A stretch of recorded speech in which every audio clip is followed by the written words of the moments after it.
আজ রাত 12টার পর থেকেই সারা ভারতবর্ষ জুড়ে ব্যাংক অ্যাকাউন্টকে নিয়ে 6টি নতুন নিয়ম জারি করলো কেন্দ্রীয় সরকার, যা এই ভিডিওটিতে আপনাদেরকে ডিটেলসেই জানিয়ে দেব। তো অবশ্যই ভিডিওটিতে আপনারা প্রত্যেকেই প্রথম থেকেই শেষ পর্যন্ত মনোযোগ সহকারে দেখবেন। বন্ধুরা, রিজার্ভ ব্যাংক অফ ইন্ডিয়া সমস্ত ব্যাংক অ্যাকাউন্ট হোল্ডারদের জন্য কড়া নির্দেশ জারি করেছে। এই সব নতুন নিয়ম 2025 থেকেই কার্যকর হয়েছে। যদি আপনারও ব্যাংক অ্যাকাউন্ট থাকে তাহলে এই ভিডিওটি আপনারা প্রত্যেকেই প্রথম থেকেই শেষ পর্যন্ত মনোযোগ সহকারে দেখবেন, তাহলে আপনারা বুঝতে পারবেন কেন্দ্রীয় সরকারের তরফ থেকে কি কি নিয়ম জারি করা হয়েছে। তো আমরা প্রথমত দেখে নেব 1 নম্বরে এখানে কি বলেছে। যদি আপনি আপনার ব্যাংক অ্যাকাউন্টে দীর্ঘ সময় ধরে জিরো ব্যালেন্স রাখেন তাহলে আপনার অ্যাকাউন্ট বন্ধ হয়ে যেতে পারে।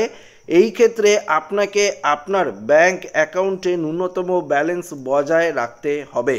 বুঝতেই পারলেন যে আপনার ব্যাংক অ্যাকাউন্টে জিরো ব্যালেন্স আপনারা কখনোই রাখতে পারবেন না, নাহলে দেখবেন যে আপনার ব্যাংক অ্যাকাউন্ট হঠাৎ করে বন্ধ হয়ে গেছে।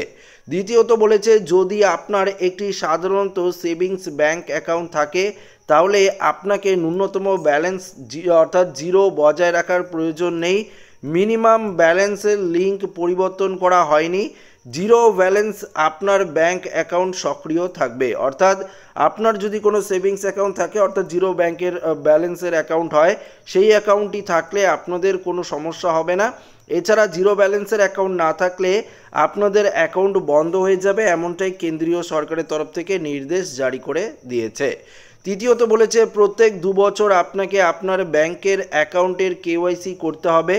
ডিজিটাল মাধ্যমে এটি কেওয়াইসি করা হবে। যদি আপনার অ্যাকাউন্টের কেওয়াইসি করা না হয় তাহলে আপনার অ্যাকাউন্ট বন্ধ হয়ে যাবে। বুঝতেই পারলেন, 2 বছর অন্তর অন্তর আপনাদের ব্যাংকের যে কেওয়াইসি সেটা কিন্তু অবশ্যই করিয়ে নেবেন।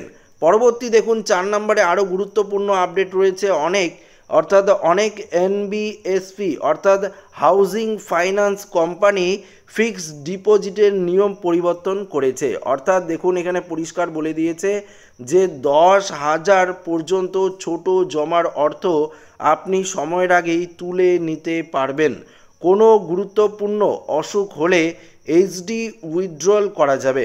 অর্থাৎ ফিক্সড ডিপোজিট ম্যাচিওর হওয়ার আগে 2 সপ্তাহ আগে আপনাকে ব্যাংক জানিয়ে দেবে এবং আপনারা কিন্তু সেই টাকা উইথড্রল করে নিতে পারবেন। তো বুঝতেই পারলেন ফিক্সড ডিপোজিটের ক্ষেত্রেও নতুন পরিবর্তন আনা রয়েছে। 5 নম্বর বলেছে, যদি আপনার ক্রেডিট বা ডেবিট কার্ড থাকে তাহলে এয়ারপোর্ট লাউঞ্জ অ্যাক্সেসের সুবিধা পাবেন।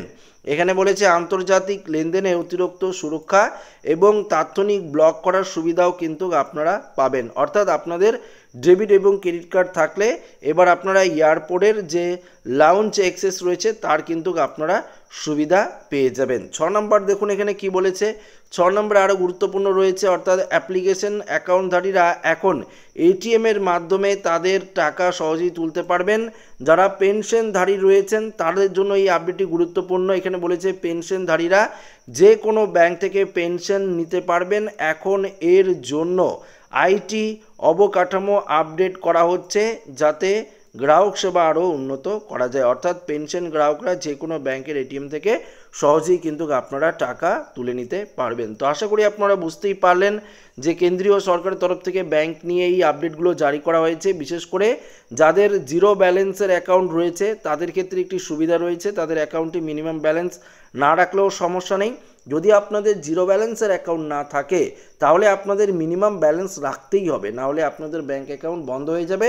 এবং পরবর্তী যে আপডেটটি রয়েছে সেটি হচ্ছে কেওয়াইসি আপডেট। অর্থাৎ প্রতি 2 বছর অন্তর অন্তর আপনাদের ব্যাংকে গিয়ে কেওয়াইসি আপডেট করিয়ে নিতে হবে, নাহলেও আপনাদের ব্যাংক অ্যাকাউন্ট বন্ধ হয়ে যেতে পারে। তো আশা করি ভিডিওটি প্রত্যেকের ভালো লেগেছে।